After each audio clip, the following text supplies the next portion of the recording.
శ్రీకాకుళం జిల్లా పలస మండలం మాకన్నపల్లిలోని ఉపాధి హామీ కార్మికులు నిరసన చేపట్టగా సిపిఎం జిల్లా కార్యదర్శి గోవిందరావు, సిఐటియు నేతలు కేంద్ర ప్రభుత్వం అమలు చేయనున్న కొత్త నిబంధనలను వ్యతిరేకించారు.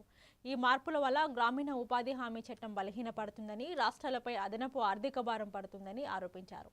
ఇక గ్రామీణ ప్రజల ప్రయోజనాలను దెబ్బతీసే నిబంధనలను వెంటనే ఉపసంహరించుకోవాలని వారు డిమాండ్ చేశారు.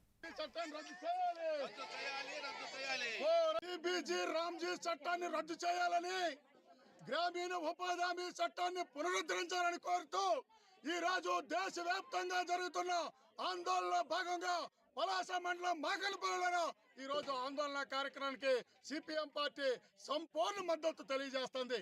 వామపక్షాలు సుదీర్ఘకాలం పోరాడి ఉపాధి హామీ పథకాన్ని తీసుకొస్తే ఈ రోజు బీజేపీ ప్రభుత్వం ఉపాధి హామీ చట్టాన్ని ఈ రోజు నిర్వీర్యం చేసి ఇవాళ గ్రామీణ ప్రజానీకానికి ఉపాధి లేకుండా ఉండడం కోసం ఈ రోజు విబిజి రామ్జీ చట్టాన్ని తీసుకొచ్చింది.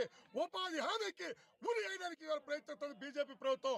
దీన్ని మేము తీవ్రంగా ఖండిస్తున్నాం. దీన్ని ప్రజలంతా వ్యతిరేకించాలా, దీనికి వ్యతిరేకంగా పెద్ద ఎత్తున ఉద్యమాలు చేయాలని చెప్పి పిలుపునిస్తున్నాం. ఎందుకనంటే ఉపాధి హామీ చట్టంలో కేంద్ర ప్రభుత్వం 90% నిధులు ఇస్తే రాష్ట్ర ప్రభుత్వం 10% నిధులు ఇచ్చింది. కానీ ఈ రోజు విబిజి రామ్జీ చట్టంతోనే రాష్ట్ర ప్రభుత్వం ఈ రోజు 40% నిధులు సమీకరిస్తే కేంద్ర ప్రభుత్వం 60% నిధులు ఇస్తారని చెప్పి ఇవాళ చెప్తుంది. ఎట్లా చేస్తే సాయం చేయలేదు, పోరాటాన్ని ఉధృతం చేస్తుంది.